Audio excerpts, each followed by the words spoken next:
안녕하세요. 자, 오늘은 임대차 해야 되죠? 날씨가 무지하게 춥네요, 그죠? 장난 아니게 춥습니다. 체감 온도가 영하 22도래요. 북극 한파랬는데 북극이 이 정도로 추운가요? 안 가봤죠? 근데 제가 전에 이제 몽골에 한번 가봤는데 북극은 안 가보고 겨울에 갔는데 영하 42도래요. 아무것도 아니에요. 바람이 안 부니까 그게 분지라서 영하 42도래도 우린 쫄아가지고 막 파카 2개씩 패딩 2개씩 가져가갖고 딱 대기하고 있는데 바람이 별로 안 부니까 한국 영하 10도보다도 안 추워요. 모르겠어. 바람 부는 데 가면 엄청 추울 것 같은데 일반적으로 그 울란바토르인가 거기 갔더니 하나도 안 춥더라고. 그래서 괜히 쫄기만 했어요. 한국이 훨씬 추워. 그러니까 아마 산악인들이 겨울 그 산행 그 훈련을 한국으로 많이 온다 그러잖아요. 아마 그 한국이 그래서 그런가 봐. 한국 사람들 추위 견디는 거 보면 대단합니다. 그래서 옷도 굉장히 좋죠. 한국 사람들. 자, 임대차는 우리 405쪽이죠. 임대차도 쌍무계약이에요. 임대차는 임대인과 임차인이 계약을 하는데 임대인이 임차인에게 사용 수익을 제공해 주겠다라고 약정을 하고 임차인은 이에 대한 대가로서 차임을 지급하겠다라고 약정을 합니다. 서로 사용 수익의 제공과 차임 지급이 대가적 의미의 채무죠. 그러다 보니까 이건 쌍무계약인 거예요. 그리고 쌍무계약은 모두 다 유상계약이라고 그랬죠. 유상계약이 모두 쌍무계약이라고 그랬나요? 아니죠. 쌍용 그랬지 유쌍 그러면 쌈난다 그랬어요. 그리고 분류시키고 낙성계약이면서 일정 기간을 정해놓고 그 기간 동안 동일한 내용의 급부가 계속이 됩니다. 임대인은 사용수익을 계속해서 제공해주고 임차인은 계속해서 차임을 줘야 되죠. 그래서 계속적 계약이고 채권계약이다. 물권계약이 아니고 채권계약이에요. 임차권을 등기할 수 있습니다. 등기제도를 가지고 있어요. 그렇다고 하더라도 임차권이 등기돼도 임차권은 물권이 아닌 거예요. 채권입니다. 아시겠죠? 우리 물권은 소지, 전지, 저질, 유점 이거밖에 없죠. 좋습니다. 대차계약이 종료 이런 게 있다라고 하는 겁니다. 자, 그래. 임대차 하면서 존속기간을 반드시 정해야 되느냐? 우리 전세권에서도 그랬죠. 존속기간 정해도 되고 정하지 않아도 됩니다. 그럼 임대차의 존속기간은요. 계약 자유의 원칙상 채권계약이라고 그랬잖아요. 계약 자유의 원칙상 임대차의 존속기간 아무런 제한이 없어요. 100년, 200년 해도 관계없다는 얘기예요. 다만 기간을 정하지 않았을 때는 기간 정함이 없는 임대차가 됩니다. 우리 전세권에서는 기간 정함이 없는 전세권 양 당사자 언제든지 해지 통고할 수 있다고 그랬잖아요. 해지 통고가 상대방에게 도달하면 6개월이었죠. 그건 전세권, 둘 다 전세권이고 물권자니까 그래요. 그런데 임대차는 임대인은 소유자로서 대체적으로 물권자죠. 임차인은 채권자다 보니까 임대인이 해지 통고하면 6개월, 임차인이 해지 통고하면 물권자가 아니에요. 그러면 한 달 있다가 임대차가 소멸한다라고 해요. 이게 전세권하고 조금 달라요. 전세권은 왜 둘 다 6개월이라 그랬죠? 둘 다 물권자니까 그래요. 근데 여기는 임대인만 물권자일 가능성이 있죠. 물론 임대인이 반드시 소유자는 아니다. 반드시 소유자일 필요는 없어요. 하지만 대체적으로 임대인이 소유자고 물권자라고 하는 관념 하에서 임대인이 해지 통고하면 상대방에게 도달한 날로부터 6월, 임차인이 해지 통고하면 1월인데 이것도 은근히 이렇게 맞춘 거야. 6 빼기 1은 뭐야? 5죠, 5. 그래서 이게 동산의 경우 5일, 그래서 임자를 이렇게 맞춘 거예요. 임자같이 안 보여요? 안 보여도 보인다 그래야지. 내가 볼 땐 딱 임자구만, 그죠? 그렇습니다. 이거는 이제 부동산의 경우에는 이런 것이고 동산의 경우는 5일이다 이렇게 얘기를 합니다. 동산은 잘 나오진 않아도요. 아시겠죠? 자, 존속기간 이렇게 정해지고요. 임대차 갱신할 수 있다라고 하는데 여기서부터는 또 책으로 얼른 가갖고 책에 있는 내용으로 정리할게요. 자, 618조에 임대차는 당사자 일방이 상대방에게 목적물의 사용 수익 하게 할 것을 약정하고 상대방이 이에 대해서 차임을 지급할 것을 약정함으로써 그 효력이 생긴다. 약정 그랬죠? 그러니까 이건 낙선 계약이라는 얘기예요. 그래서 밑에 가면 3번에 임대차는 물건의 사용 수익을 목적으로 하는 채권 계약이다 이렇게 돼 있죠. 예, 목적물의 사용 수익을 내용을 하는 겁니다. 그러다 보니까 리을에 채권 계약이라는 얘기는 리을에 임대차는 채권 계약이다. 따라서 임대인이 임대차 목적물에 대한 소유권, 기타 처분권을 가지고 있어야 되는 것은 아니다. 아까 대체적으로 임대인은 소유자이겠지만 소유자가 아닌 경우에도 임대차 할 수 있다고 그랬잖아요. 이거는 우리 첫날 공부했던 것 중에 이런 게 있어요.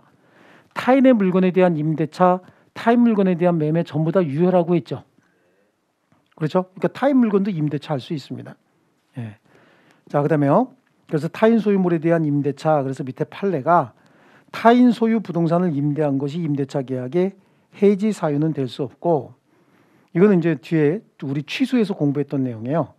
목적물이 반드시 임대인 소유일 것을 특히 계약의 내용으로 정한 경우에 하나요. 착오를 이유로 임차인이 임대차 계약을 취소할 수 있다. 그러니까 임대차 계약 체결하면서 임대차 목적물이 임대인 소유로 한다라고 하는 특약을 한 경우에 임대차였는데 목적물이 임대인 소유가 아니더란 얘기죠.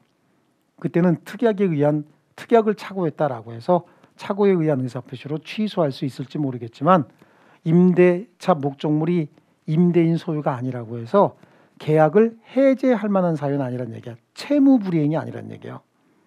아시겠죠? 자, 그다음에 차임 지급인데 다음 페이지요. 차임을 지급하지 않고 사용 수익하는 계약을 사용대차라고 해요. 차임이 있으면 뭐죠? 임대차인 거예요. 그래서 차임이 없으면 임대차는 성립할 수가 없습니다. 그래서 임대차에 있어서 사용 수익의 대가로 차임 지급은 임대차의 요소입니다. 다만 차임은 금전에 하나지는 않는다. 아시겠죠? 그럼 차임은 어떻게 줘야 되냐? 이것도 합의로 정하면 되는 거예요. 채권 계약이니까 채권 채무 관계는 당사자가 합의로 만들어낼 수 있거든요. 그러니까 합의로 정하면 된다. 임대차의 성립 그래요. 모든 권리의 발생, 변경, 소멸의 원인은 법률 행위 아니면 법률 규정이라 그랬죠. 이제 귀에 딱지 앉았죠, 이거. 자꾸 얘기하면 귀 막히겠죠. 딱지가 두꺼워져서. 그래서 당사자 합의, 즉 법률 행위에 의해서 임대차 할 수도 있습니다. 또 법률 규정에 의해서 임대차가 성립하는 경우인데 아주 극히 드문 경우로서 농지 있잖아요. 농지 같은 경우에는 법률 규정에 의해서 농지은행에다 임대차 해야 되는 경우가 있어요. 나는 농업인이 아닌데 아버지가 돌아가시면서 나한테 농지를 물려주셨다. 그 농지가 일정 규모 이상이 되면 그건 농지법에 나오는 거니까 몇 제곱미터인가지 알 필요 없어요. 일정 규모 이상이 되면 이 농지를 처분하던가 1년 이내에 처분하던가 아니면 아버지가 물려주신 땅을 조상으로부터 물려받은 땅을 그냥 팔아먹을 수는 없잖아요. 그때는 농지은행에다가 임대차를 해서 농업인에게 임대하도록 해야 된다고. 그 농지은행에다가. 이건 법률 규정에 의한 거죠. 심각합니까? 시험에 나올 게 아니지. 아시겠죠? 그런 게 있구나. 농지만 그런 게 있구나. 그러고 넘어가시면 되고요. 존속기간은 정해도 되고 정하지 않아도 된다 그랬죠. 근데 존속기간을 약정했답니다. 그러면 그 기간은 어떻게 합니까? 자유롭게 정하는 거야. 존속기간을 약정한 경우 맨 밑에 줄에 당사자 합의에 의해서 자유롭게 결정할 수 있다 이렇게 돼 있죠. 그러면 다음 페이지에 존속기간을 약정하지 않았대요. 존속기간을 정하지 않았으면 기간 정함이 없는 임대차가 됩니다. 그래서 임대차 기간에 약정이 없을 때 그럼 언제까지 그냥 무조건 끝까지 그냥 다 쓸 수 있느냐 그런 얘기 아니에요. 쓰다가 누구든지 임대차를 종료시킬 수 있는데 임대차 기간에 약정이 없는 때 당사자는 언제든지 계약 해지를 통고할 수 있어요. 해지하겠다. 상대방이 전항의 통고를 받은 날로부터 다음 각 호의 기간이 경과하면 해지의 효력이 생기는데 토지, 건물, 공작물 이런 건 뭐예요? 전부 부동산이잖아요. 이거는 임대인이 하면 6월, 임차인이 하면 1월이죠. 동사는 며칠? 5일. 그래서 아까 했잖아. 6 빼기 1은 5다. 그래서 임자를 만들었다고 얘기했죠. 예, 슬그머니 만드는 거야. 기간 약정이 있는 임대차도 해지 통고로 소멸하는 경우가 있는데 이거는 특약을 해야 되는 거야.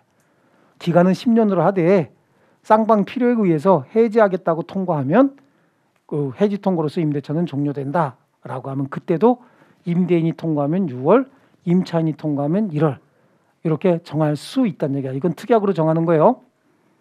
그래서 임대차 기간에 약정이 있는 경우에도 당사자 일방 또는 쌍방이 그간 내에 해지할 권리를 보류했다는 얘기는 특약으로 정했다 그런 얘기예요. 그러면 전조의 규정을 준용을 한다. 에듀윌 유료 회원만의 명품 교수 서비스.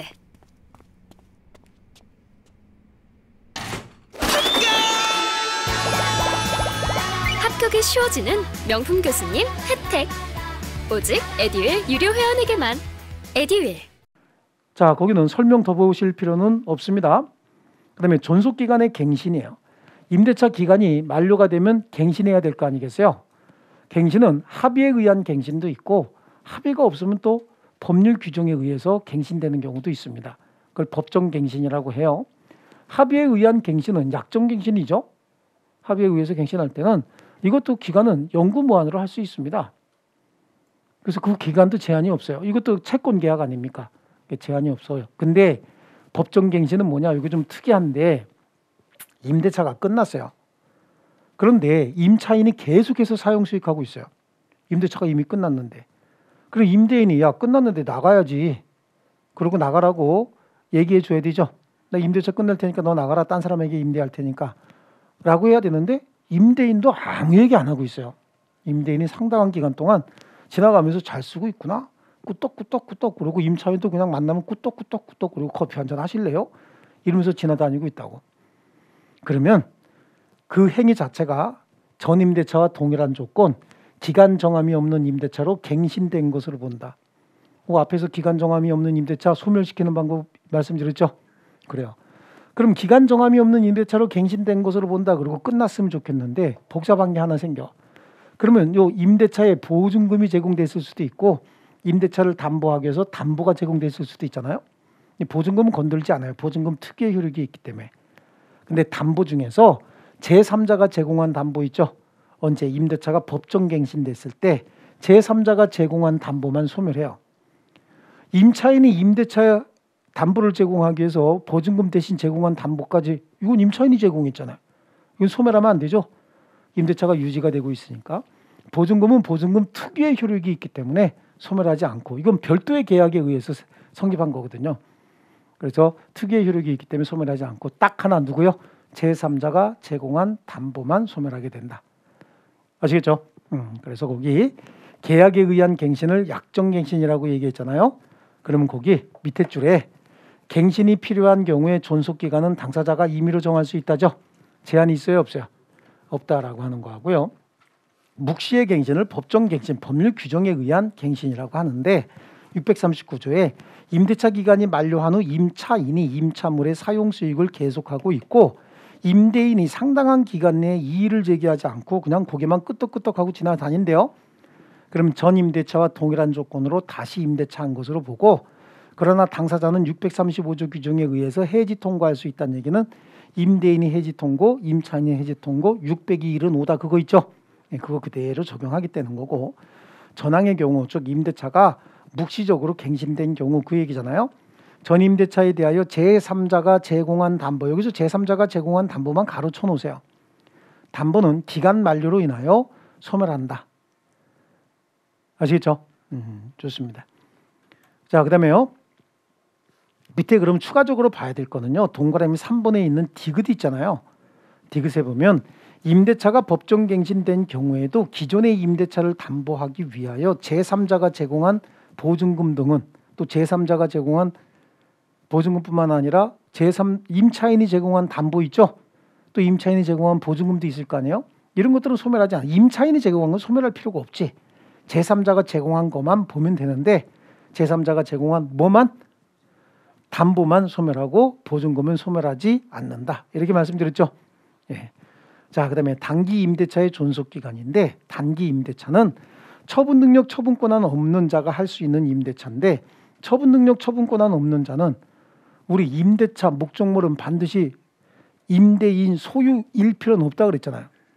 그럼 임대인 소유가 아닌 물건을 임대인이 자기 물건이 아닌 걸 임대차 하는 경우도 있고요. 우리 앞에서 공부했던 부재자의 재산관리인 있잖아요. 부재자 재산관리는 부재자 재산에 대한 보존, 이용, 개량행위 할 수 있다 그랬죠. 그럼 그 이용행위가 뭐야? 임대차 할 수 있다는 얘기야.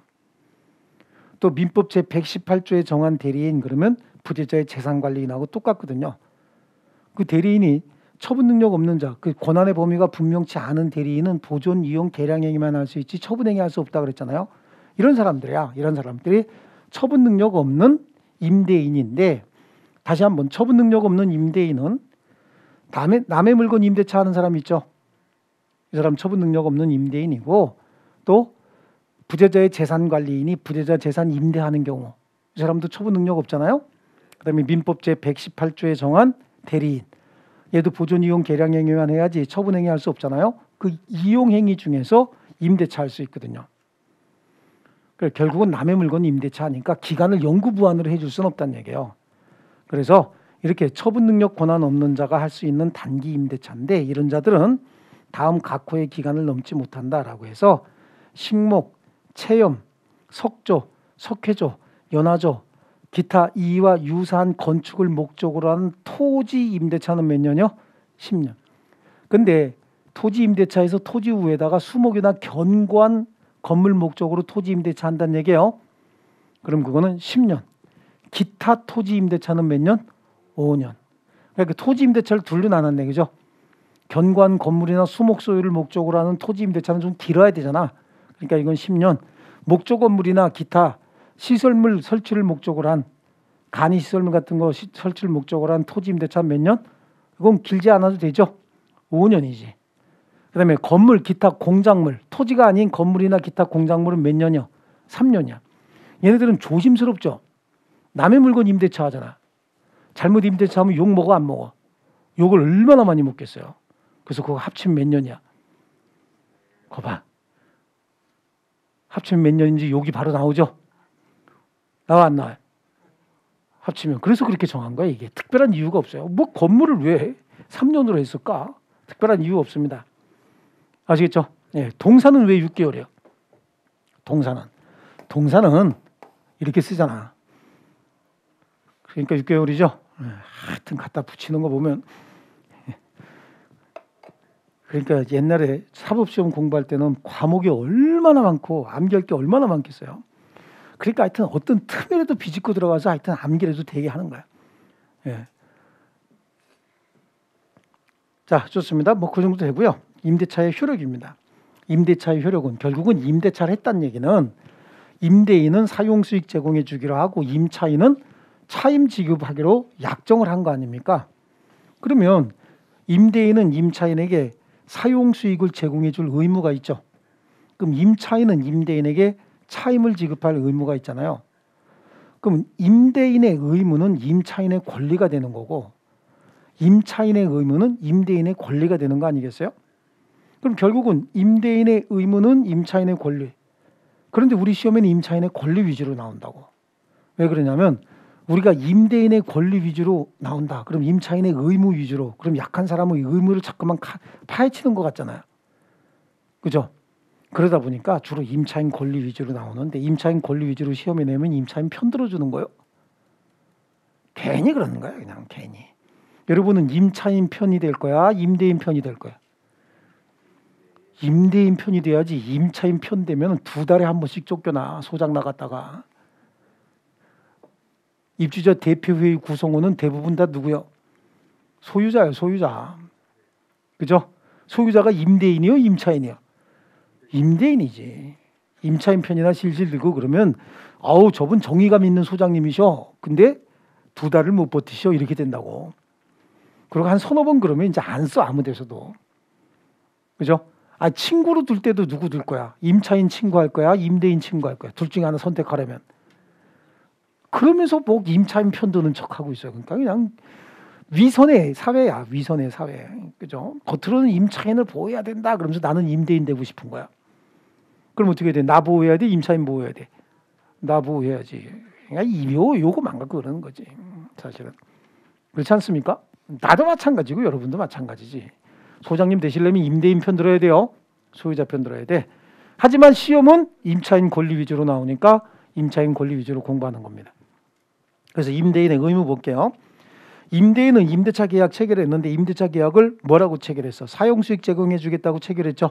그래서 임대인은 임대차 목적물을 임차인에게 인도하고 계약 존속 중에 사용 수익에 필요한 상태를 계속해서 유지해 줘야 되는 거야. 그러니까 임대차 기간 중 목적물이 망가지잖아요. 그럼 그거 누가 고쳐줘야 돼? 임대인이 고쳐주니까 임차인이 뭐 망가졌다고 집주인한테 자꾸 전화하는 거예요. 고쳐달라고. 아시겠죠? 사용 수익이 가능한 상태를 유지하게 할 의무를 부담한다고.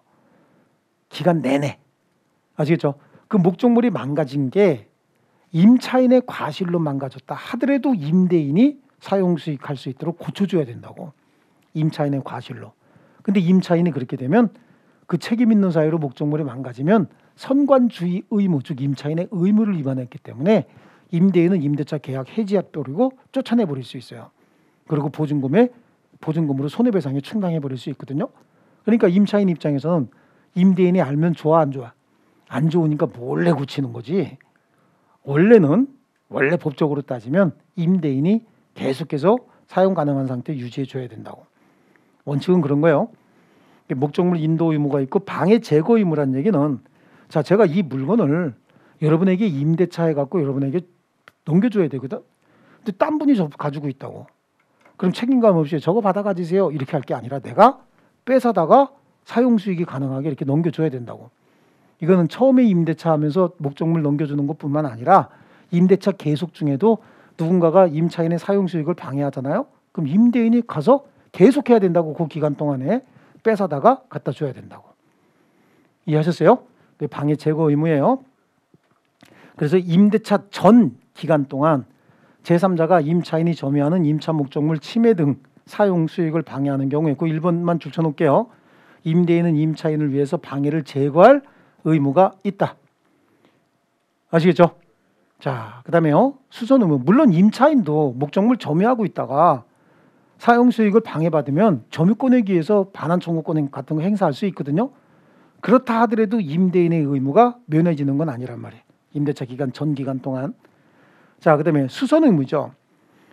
아까 설명드린 것 같은데 임대인은 임대차 계약 존속 중에 그 사용 수익에 필요한 상태를 유지하게 할 의무를 부담한다. 그 기간 내내 그런 거예요. 그래서 임대인이 사용 수익에 필요한 상태의 유지 의무는 임차인에게 임대차 목적물을 제공해서 임차인으로 하여금 사용 수익이 가능한 상태를 유지해 주는 것이지 임차인의 안전을 배려해 주거나 도난을 방지하는 등의 보호 의무까지 부담한다고 볼 수는 없다. 자, 이건 뭐냐면 요즘에 며칠 전에 눈 많이 왔죠. 눈 많이 왔고 지금 날씨 계속 춥잖아. 그럼 집 앞에 꽁꽁 얼었을 거 아니야.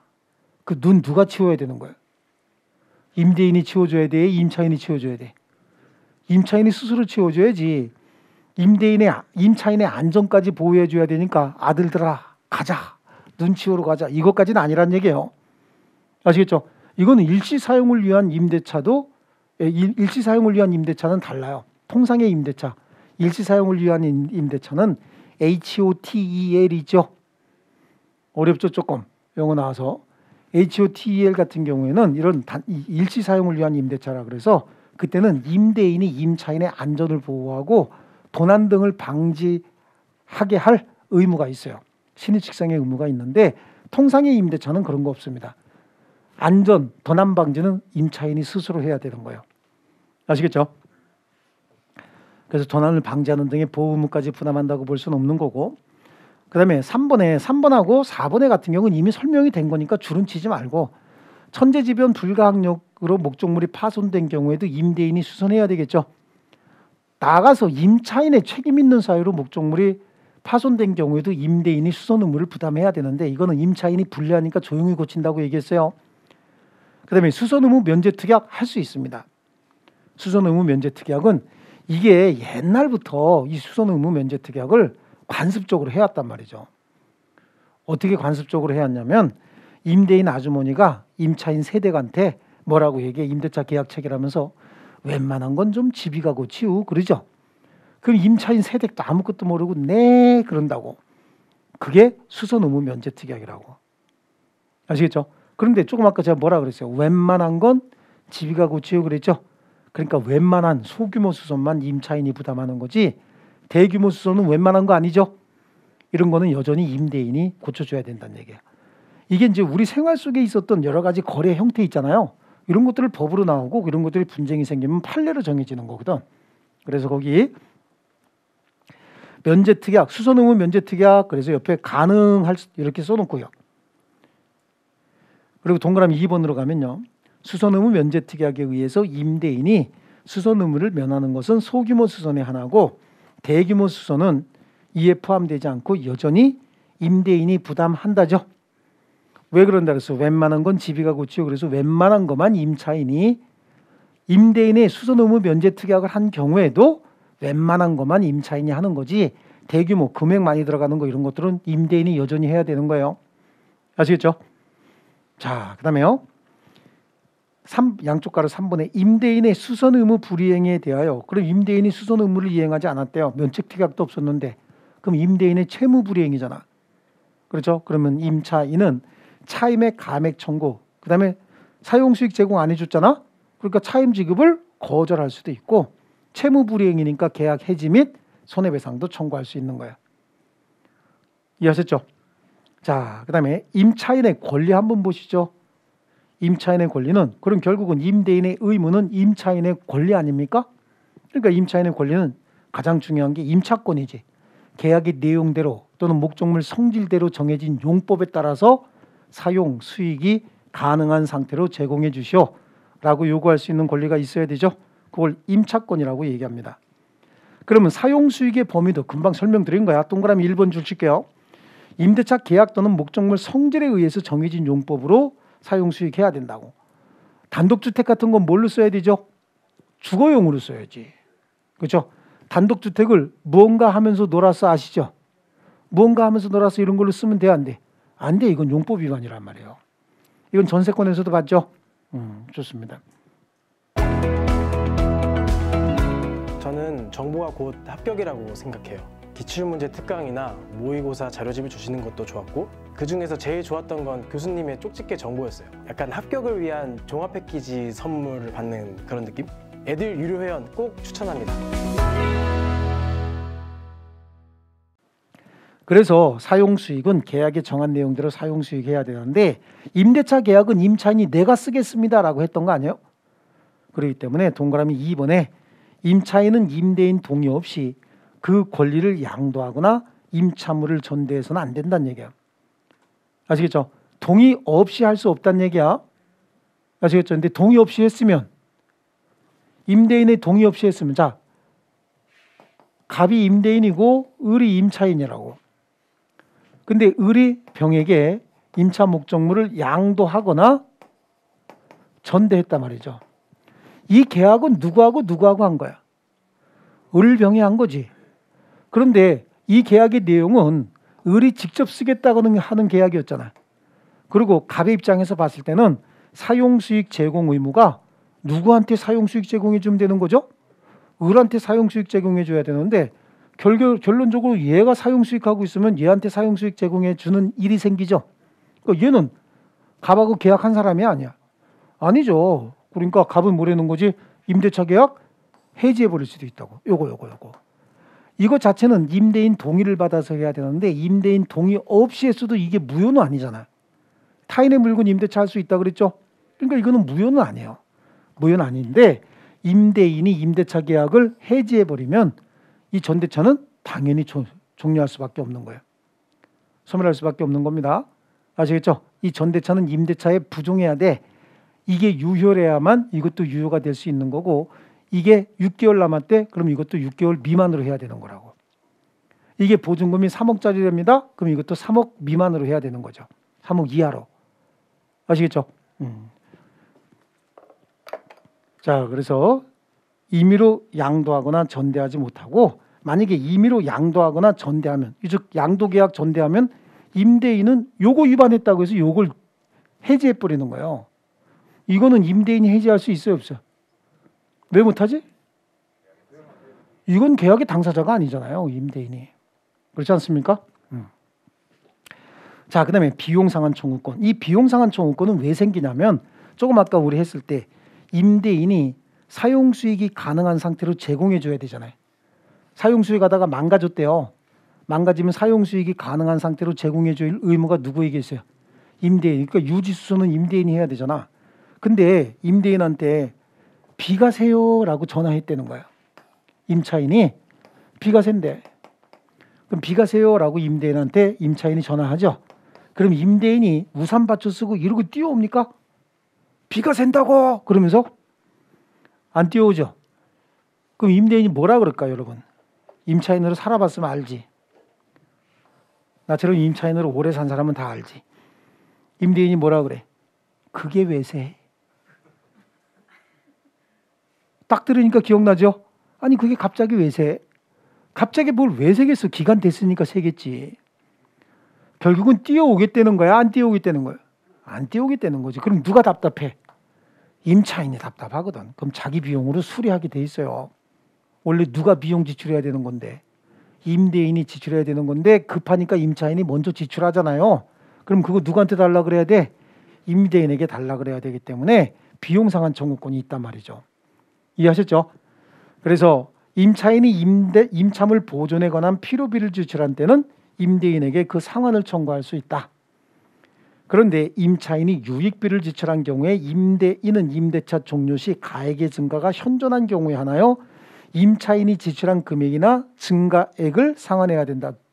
선택권자는 누구죠? 항상 돌려받는 임대인 내지 소유자겠죠. 회복자거든 항상. 이 경우 법원은 임대인 청구에 의해서 상당한 상환기간을 허용할 수 있다. 아시겠죠? 이 유익비는 계속해서 똑같지 않습니까? 그러니까 비용과 관련돼서 비용상환 청구와 관련돼서 필요비하고 유익비를 한번 나눠야 되는데 필요비는 지출 즉시 청구할 수도 있고 임대차가 끝나면 청구할 수도 있고 언제나 지출 금액 전액을 청구할 수 있는 거예요. 필요비는 유지수선비잖아요. 근데 유익비는 목적물 반환할 때 가치 증가가 현존한 경우에 지출액이나 증가액 중에서 항상 돌려받는 누구요? 회복자. 여기는 임대인이 돌려받는 거겠죠. 돌려받는 회복자 선택에 따라서 상환을 청구할 수 있는데 이때 금액이 클 거 아니겠어요. 너무 크면 임대인은 법원에다가 상환기간 좀 연기해 주세요 라고 하면 법원에서 상환기간이 연기가 됐대. 그럼 아직 변제기가 도래하지 않은 거죠. 그럼 이거 가지고는 유치권 주장할 수 없어. 원래 필요비나 유익비는 대표적인 유치권의 피담보 채권이거든요. 유치권 주장할 수 없어요. 원래 우리 유치권을 주장하려면 피담보 채권의 변제기가 도래해야 되죠. 배변 견적 그랬잖아요. 배제 특약가 없어야 되고 변제기 도래한 채권이 결론관계에 있는 채권이어야 되고 적법하게 점유하고 있어야 된다. 이거였잖아. 벌써 잊어버린 거야? 그렇죠? 들으면 들을수록 밀고 나가죠. 예, 좋습니다. 그래서 필요비 상환 청구권인데 필요비는 동그라미 4번에 있는 내용을 줄칠 거예요. 필요비는 지출 즉시 즉 임대차 존속 중에도 청구할 수 있고 임대차 종료 시에도 상환 청구할 수 있고 가액의 증가가 현존하는지 여부와 관계없이 지출 비용 전액에 대해서 상환을 청구할 수 있고요. 유익비는 가치 증가물이잖아요. 그래서 동그라미 2번에 유익비는 목적물 계량, 가치를 증가시키는데 지출한 비용을 말하는데 그래서 가치가 증가되면 가액이 증가가 돼야 된다 그런 얘기잖아요. 여기 3번도 다 줄쳐야 돼요. 그래서 가액의 증가가 현존한 경우란 유익비 지출로서 목적물의 객관적 가치가 증가된 경우에 인정되는 것이고 임차인의 주관적인 취미라든지 특수 영업 목적을 위해서 지출된 경우에는 인정되지 않는다라고 해서 자기가 영업하기 위해서 간판을 멋있게 아주 그냥 LED를 반짝반짝하게 간판 붙였대요. 이게 임차 목적물 자체의 가치 증가에 기여했나요? 자기 영업을 증진시키기 위해서 했나요? 영업 증진에 기여한 물건이죠. 그러니까 이거는 뭐 반론의 여지가 없어요. 그런데 이렇게 생긴 건물을 임대차에서 삼계탕집을 영업하기 위해서 방을 들였다는 거야 이렇게. 그리고 한쪽에다가 아주 그냥 최고 시설의 주방 시설을 했대요. 황시설하고. 이거는 유익비일까요? 아닐까요? 유익비가 아니지. 이것도 자기가 삼계탕집 하기 위해서 영업 목적으로 특수시설 설치한 거지 물건의 객관적 가치가 들어온 거 증가된 거 아니잖아요. 그렇죠? 그 다음에 임대차 할 때도 삼계탕집이 들어오면 권리금 받고 나가면 되겠지만 그 다음에 임대차에 이동통신 들어왔대. 그럼 밥해 가면서 전화기 팔고 그럽니까? 삼계탕 조그마한 방에 들어가고 붉은 불빛 켜놓고서 저 이 전화기는 말이죠. 2G 폰으로 2G 아닌가 요즘에 5G 폰으로 말이죠. 이러면서 이게 되겠냐고.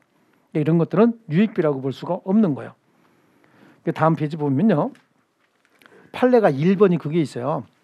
임차인이 삼계탕집을 경영하기 위해서 보일러, 온동, 주방 내부 합판 등을 이용한 점포, 실내 전등 등을 설치하고 유익비를 청구했대요. 이거 유익비일까 아닐까? 아니죠. 이때 청구한 사안에서까지 줄쳐 놓으시고요. 예, 밑에서 맨 밑에 줄 보실게요. 객관적 가치를 증가시키기 위한 것이 아니어서 이를 필요비 또는 유익비라고 할 수 있다 없다? 없다라고 하는 거고요. 그 다음에 동그라미 2번에는 간이 음식점 경영하기 위해서 부착시킨 시설물에 불과한 간판 있죠. 간판. 그죠? 그래서 간판은 두 번째 줄 맨 뒤에 그 간판 설치비를 유익비를 할 수도 없다 있죠. 요거 두 가지가 결론이야. 이거 결론만 하시면 되는 거야. 그런데 이 비용 상한 청구권에 관한 민법 규정, 필요비 유익비 상한 청구권에 관한 민법 규정은 임의 규정이에요. 임의 규정이라서 배제 특약 얼마든지 할 수 있어요. 아시겠죠? 이게 왜 임의 규정이냐? 이거 임의 규정으로 하면 임차인에게 되게 불리한 거 아니에요?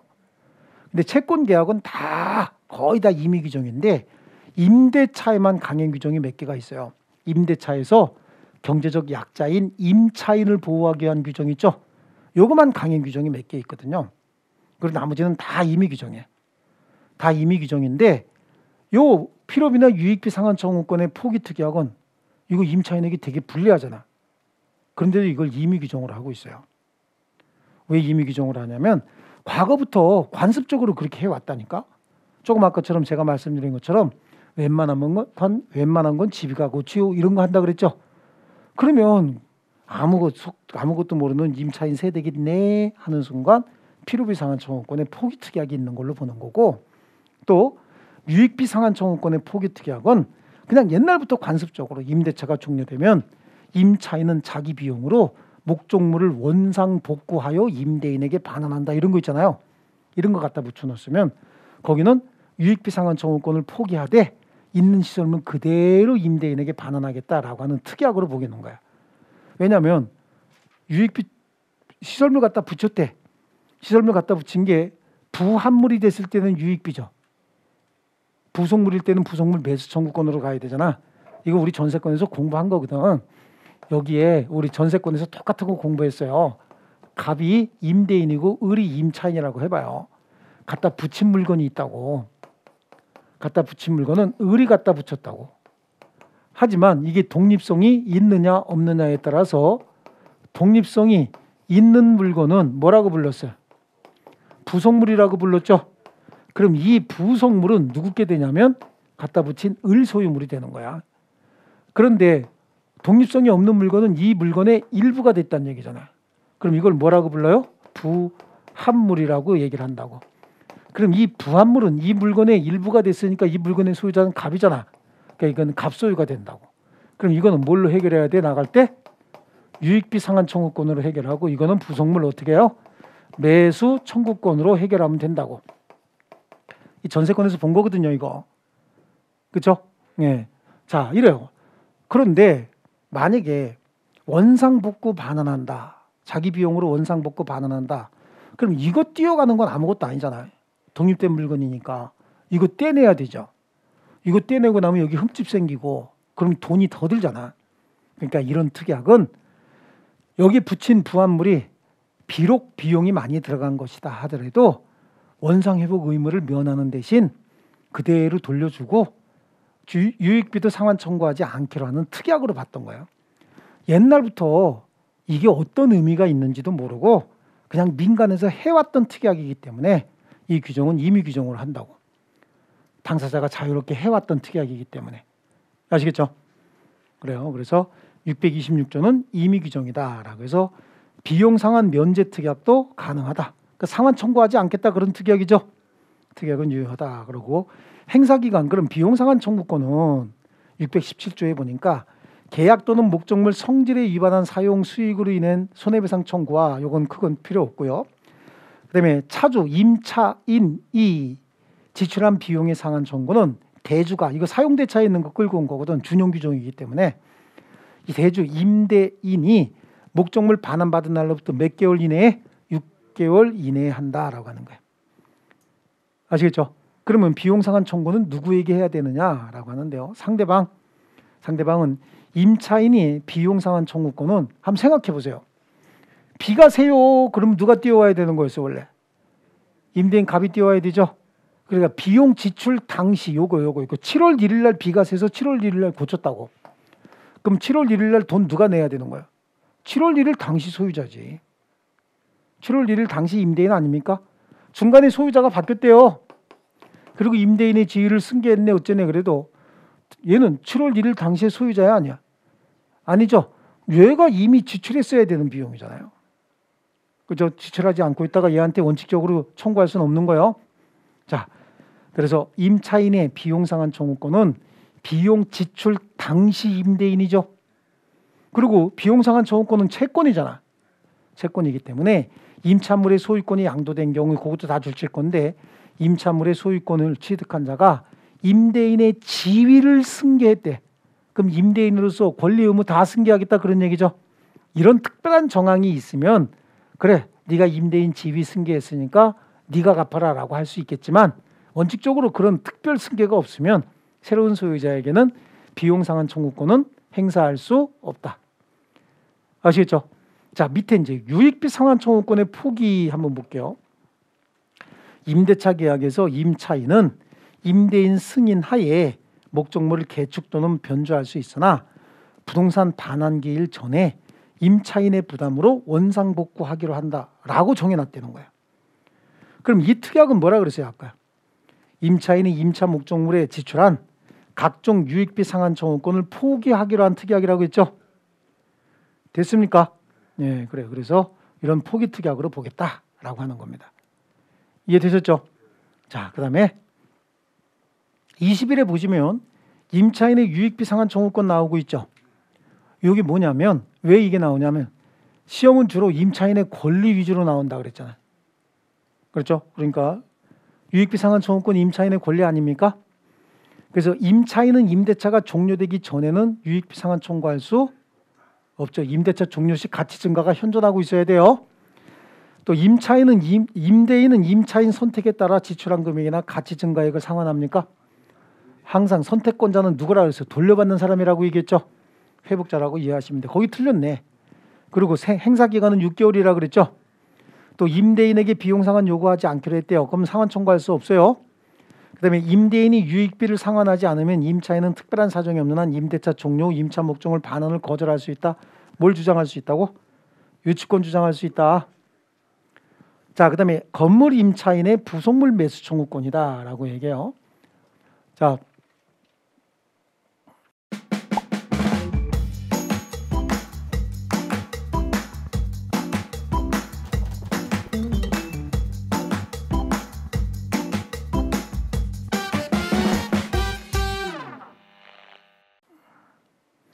임차인의 지상물 매수 청구권과 부속물 매수 청구권은요. 이거는 전세권에 있는 내용 그대로 준용을 하고 원래는 임대차에 있는 내용이 토지 전세권, 건물 전세권의 명문의 규정 똑같은 게 있거든.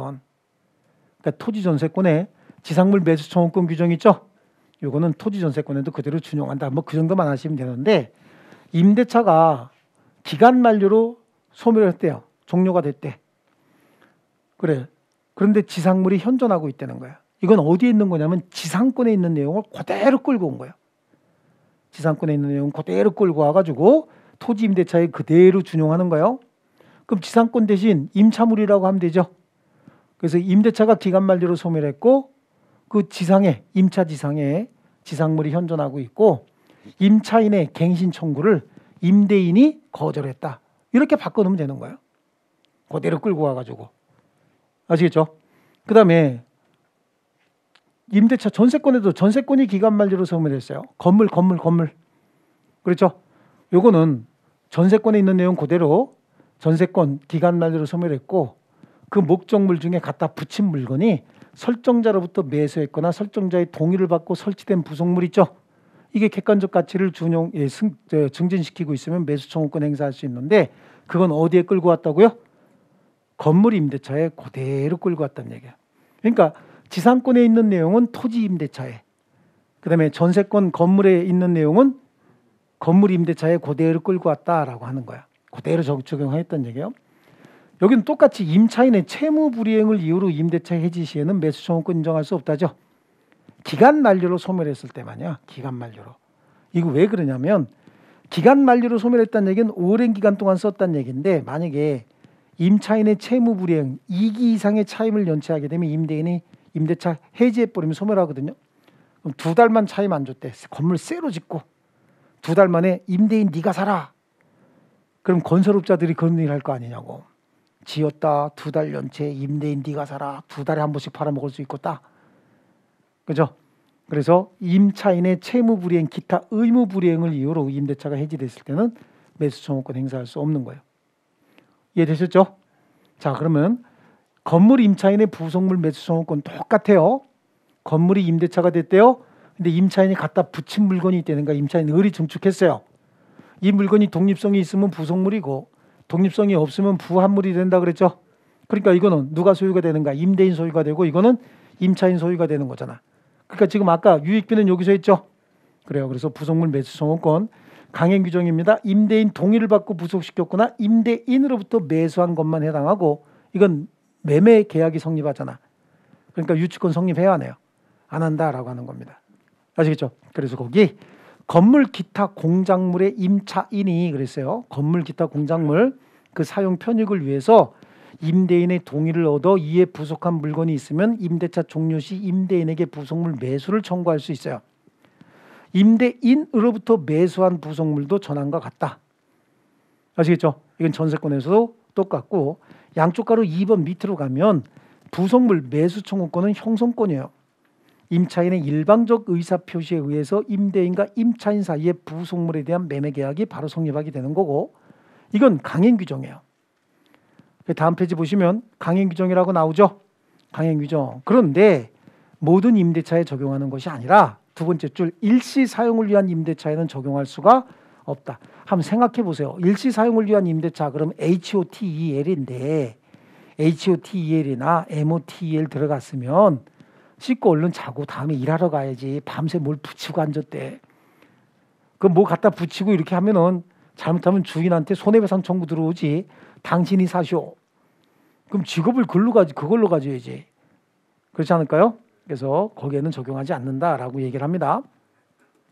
거기에 밑에 있는 판례 중에서 부속물 매수 청구권의 세 번째 줄, 부속된 물건이 오로지 임차인의 특수 목적에 사용하기 위해서 부속된 것인 때는 이를 부속물 매수 청구권의 대상으로 볼 수가 없다.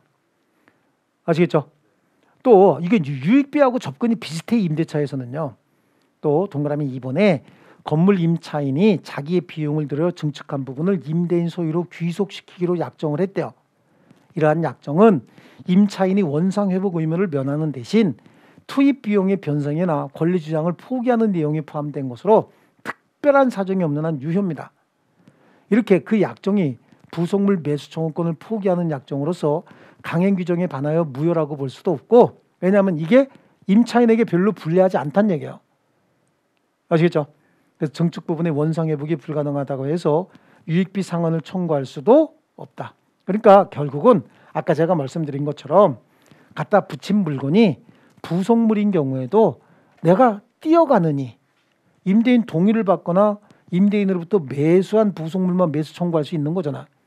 그럼 아니면 내가 뛰어가야 되죠. 뛰어가려고 하다 보니 놔두고 가는 게 훨씬 더 비용적으로 유리할 수가 있다고. 아시겠죠? 그래서 특약을 한 거지. 내가 그냥 두고 갈 테니 그 대신 이거 뭐죠? 원상회복 의무를 면하기로 하는 특약 같은 거 할 수 있죠.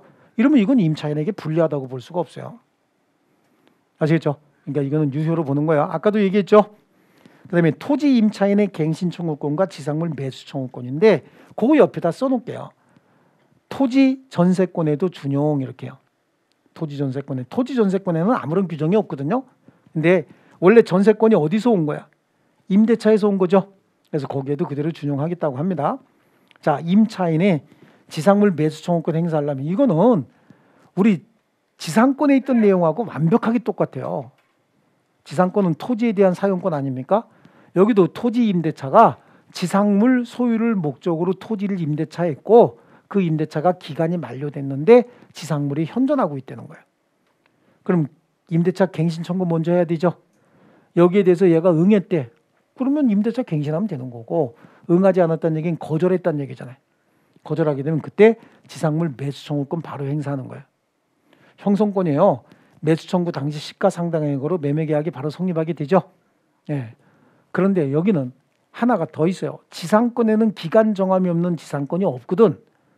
근데 토지 임대차에는 기간 정함이 없는 임대차가 있죠. 토지 임대차에는.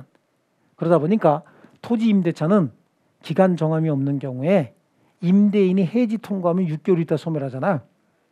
앞에서 봤죠? 기간 정함이 없는 토지 임대차를 임대인이 해지 통고했대. 그럼 6개월 있다 소멸하죠. 그럼 해지 통고가 있다는 얘기는 네가 계약갱신 청구해도 나는 거절하겠다는 의사표시까지 들어가 있는 거예요. 그럼 어디까지 와 있는 거야? 거절까지 와 있는 거니까 그때는 즉시 지상물 매수 청구권 행사할 수 있다고. 이해하셨어요? 그래서 건물 기타 공작물 소유 식목 체험 목축을 목적으로 한 토지 임대차 기간이 만료된 경우에 건물 등이 지상에 현존하면 283조가 뭐야? 지상권에 관한 규정이잖아요. 그죠? 283조 규정을 준용을 한다. 그래서 거기 양쪽 가로 1번에 임차인이 지상물 매수 청구권 행사하려면 토지 임대차가 기간 만료가 되고 임차 지상의 건물 기타 공작물 등이 현존하고 있어야 되고 다음 페이지 넘기면요. 양쪽 가로 3번에 매수 청구 대상은 토지 위에 있는 지상물인데 동그라미 2번, 3번, 4번 다 주실 거예요. 임대차 기간 계약 당시 기존 건물이나 임대인의 동의를 얻어 신축한 것에 한정하지 않는다. 우리 부속물 매수 청구는 임대인의 동의를 받거나 임대인으로부터 매수한 것만 그랬잖아. 건물에 갖다 붙인 건. 하지만 토지 같은 경우는 토지 임대차 자체가 원래 지상건물 짓겠다는 목적으로 지상건물 소유하겠다는 목적으로 토지 임대차 한 거기 때문에 지상건물은 당연히 생기는 걸로 보는 거예요. 그래서 임대인의 동의 없이도 신축한 것 다 매수 청구할 수 있어요. 거기다가 임대차 존속 중에 축조되었다 하더라도 그 만료 시에 가치가 잔존하고 있으면 매수 청구 대상이 되는데 이게 객관적 가치만 잔존하고 있으면 되는 것이지 임대인에게 이게 경제적 가치가 있든 없든 이건 따지지 않아요. 그래서 지상물의 객관적인 경제적 가치나 임대인에 대한 효용과 관계없이 지상물이 있으면 어떻게 한다고요? 매수 청구할 수 있는 거야. 즉 경제적 가치가 굳이 있을 필요도 없고 임대인에게 소용이 있는 물건일 필요도 없다. 하다못해 경제적 가치가 1,000만 원짜리래. 그러면 매수 청구할 수 있다는 얘기예요. 100만 원짜리다 매수 청구할 수 있어요. 10만 원짜리다 임대인이 그러겠지. 아유 참 볼펜 값이 아깝다. 그래도 매수 청구할 수 있다 그런 얘기예요. 있기만 하면 하물며 어느 정도까지냐면 동그라미 4번에 미등기 무허가 건물도 매수 청구 대상이 되는 거지. 아시겠죠? 네, 좋습니다. 다만 임대차 중에 만들었어야지 임대차 소멸 후에 새로이 선취한 지상 건물은 매수 청구할 수 있어요? 없어요? 없습니다. 그래서 거기 2, 3, 4 앞에다가 이렇게 해놓고 묶어놓고 여기다가 그 발 오케이 이렇게 써놓으세요. 그 발 오케이. 이게 뭐냐면 그지 발사계 같이 생긴 건물이라도 있기만 하면 청구할 수 있다. 아시겠죠? 이거 질문 오신 분 많아. 여기 혹시 동영상 보시는 분 그냥 제가 수업 시간에 그렇게 얘기한 거예요. 그지 발사계 같이 생긴 건물이라도 청구할 수 있다는 얘기지. 이게 이발야 아니야. 이발야. 이발야 뭐냐고 맨날 질문하시는 분 가끔 계시는데 매년 계셔. 매년. 이발야가 아니고 아시겠죠? 그 발 오케이요. 예. 자 됐습니다. 넘기시고 밑에 양쪽 가로 4번에 임차권의 소멸 원인에 따른 지상물 매수 청구권의 행사 가능 시기인데 여기 보니까 기간 만료로 임대차가 종료됐을 때 갱신 청구 먼저 하고 거절했을 때 매수 청구하는 거 하나 하고 기간 정함이 없는 임대차 임대인이 해지 통고하게 되면 여기까지 내려온다 그랬죠. 요거 두 개만 지상물 매수 청구할 수 있고 요거 두 개만 다른 경우는 어떤 경우를 그럴싸하게 만들어도 매수 청구 대상이 아니에요. 아시겠죠?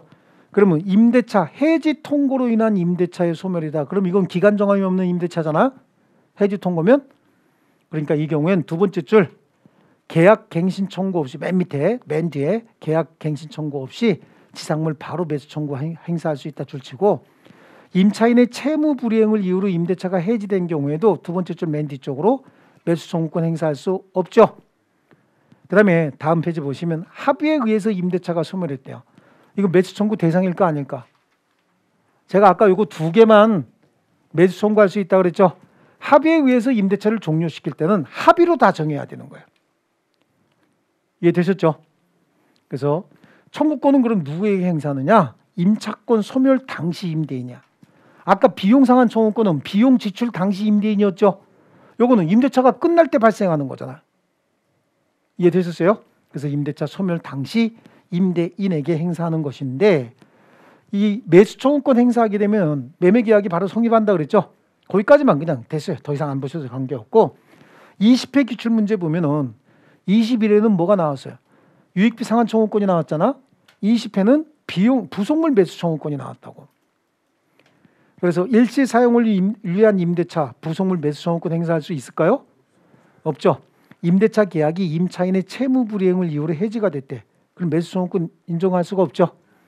또 임차인이 부속물 매수 청구권을 적법하게 행사하면 임차인은 임대인이 대금 지급할 때까지 부속물 인도를 거절할 수 있는 이유가 매매 계약이 성립한 거잖아.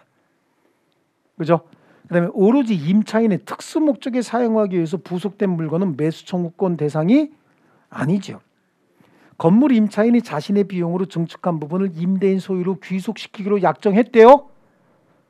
그럼 특별한 사정이 없는 한 강행 규정 위반이므로 부속물 매수 청구권 인정이 된다고?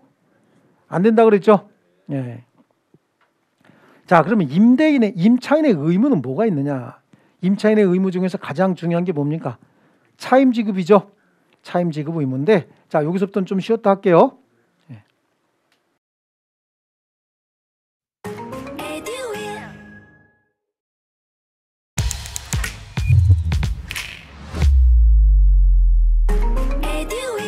공무원 공인중개사 에듀윌